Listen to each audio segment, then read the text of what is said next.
All right, so one of the biggest questions that a lot of people have when wanting to begin flight training is what flight school do I go to? Honestly, that's a really important question because where you do your flight training determines a lot about how fast you can go through that training, the cost of that training, and honestly, it really just depends on the individual person. So there's two main types of flight schools that I want to talk about: Part 61 flight schools and Part 141 flight schools. To really understand the difference between Part 61 and Part 141 flight schools, we have to understand what those different parts mean. Essentially, Part 61 and Part 141 are both different sections or different parts of Title 14 of the Code of Federal Regulations. And so if you don't know what the Code of Federal Regulations are, essentially it's all of the regulations and rules that govern nearly everything within the United States. Title 14 of those regulations has everything to do with aeronautics and space. And so let's go ahead and begin with Part 61. When I began my training about 6 years ago, I went to a Part 61 flight school. And honestly, it really wasn't much of a flight school. It was just a single instructor with a single airplane that was over 40 years old. And honestly, it worked really well for me. However, not all Part 61 flight schools are the exact same. Some can have small fleets, some can have old aircraft, some can have large fleets with nice brand new aircraft. A really nice thing about Part 61 flight schools is that they have very flexible schedules. When I was doing my training, I could fly basically whenever I wanted as long as the airplane was free and as long as my instructor was free. And so there really wasn't any set time or any set schedule that I needed to follow. And that worked really good for me. I was going through high school and my schedule was super busy. And so it was really nice to be able to work at my own pace and to be able to have that flexibility in my schedule. Again, because I was so busy, I wasn't able to dedicate all of my time to flight training. And so my pace was a little bit slower, but that's something that I needed at that time in my life. Another thing that's really nice about Part 61 flight schools is that the instructor doesn't have any specific syllabus or anything that they need to follow. And so because of that, instructors can adjust their instruction to the needs of the student.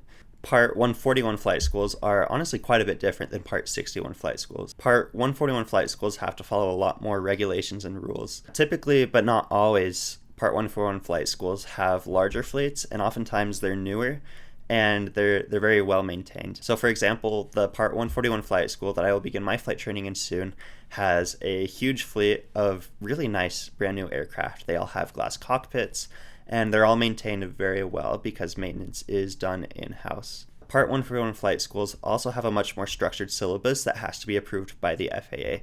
Because Part 141 flight schools are also much more strict and follow that syllabus, it's typically a lot better for full-time students who can dedicate all of their time to that flight training. A lot of people have really strong opinions of what type of flight school is the best. Honestly, in my opinion, it just depends. As I mentioned before, one huge benefit to attending a Part 61 flight school is the flexibility. Because Part 61 flight schools can be so flexible, if I really just wanted to grind out my flight training and train 5, 6, 7 times a week, I could do that as long as there's an aircraft available and an instructor available, and as long as weather or any other factors don't really affect that training. If I only wanted to train once or twice a week, a Part 61 flight school could be really good for that as well. Part 61 flight schools could also be more cost effective.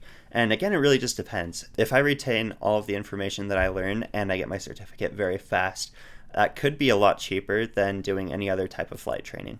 On the other hand, if I don't fly as often and I don't retain all the information as well, then it might require more flight hours and it could be more expensive. So again, it really just depends on the individual and how the flight training is done. A Part 141 flight school could be very beneficial for full-time students. So because I am a full-time student, being part of a Part 141 flight school really is beneficial to me because I can dedicate my entire time to flight training. Having that more structured syllabus could also be beneficial to certain people. Some people might thrive with more structure, and that structure would be found at a Part 141 flight school.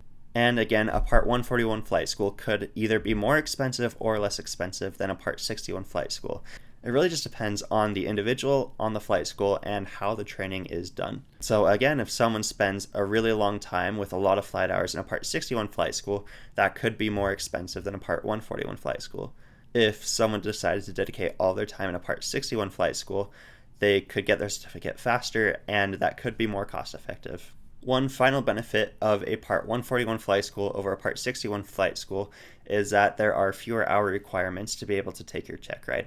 In a Part 61 flight school, you're actually required to have at least 40 hours of flight time before you can take your check ride. In a Part 141 flight school, you're only required to have 35 flight hours before you take your check ride. However, a lot of people usually need over 40 hours of flight time before they're ready to take their check ride, and so that could or could not be a benefit. Like I said at the beginning of the video, what flight school you go to really does matter, and so take your time and look at your different options to see what you feel like would be best for you.